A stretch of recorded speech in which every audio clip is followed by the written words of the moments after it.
Kisah Para Rasul pasal 28 ayat 28 sampai 31.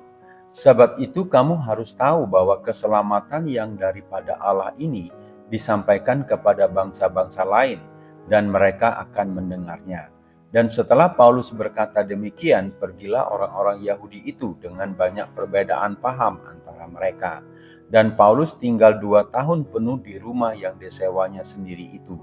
Ia menerima semua orang yang datang kepadanya dengan terus terang dan tanpa rintangan apa-apa. Ia memberitakan kerajaan Allah dan mengajar tentang Tuhan Yesus Kristus. Keselamatan dalam Yesus. Saudara-saudara, tak terasa kita sudah sampai di bagian akhir dalam pembahasan kisah para rasul. Dari pasal-pasal awal secara konsisten inti pemberitaan para rasul adalah keselamatan datang daripada Allah dalam Yesus Kristus bagi bangsa Yahudi dan bagi bangsa-bangsa lain juga. Mengapa manusia memerlukan juru selamat?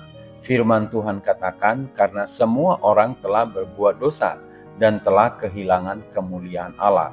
Dan upah dosa ialah maut. Tidak ada seorang manusia pun yang dapat membebaskan diri dari hukuman kekal, kecuali oleh kasih karunia Allah yang telah membenarkan dengan cuma-cuma, karena penebusan dalam Kristus Yesus.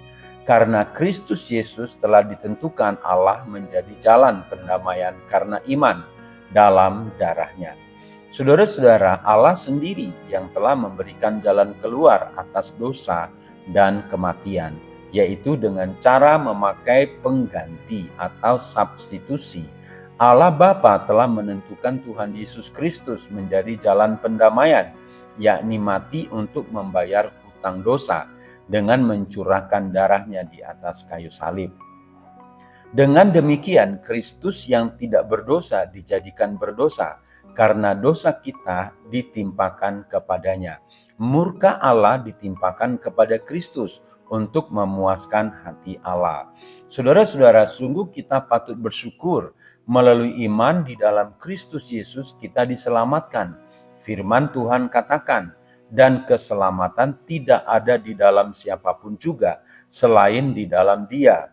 Sebab di bawah kolong langit ini tidak ada nama lain yang diberikan kepada manusia yang olehnya kita dapat diselamatkan. Bagi mereka yang ada di dalam Kristus tidak ada penghukuman, sebab Roh yang memberi hidup telah memerdekakan. Saudara-saudara, berita keselamatan inilah yang diberitakan oleh Paulus sejak pertobatannya sampai akhir hidupnya. Bagi kita yang telah diselamatkan, mari kita tekun memberitakan Injil keselamatan itu. HOR Ministry.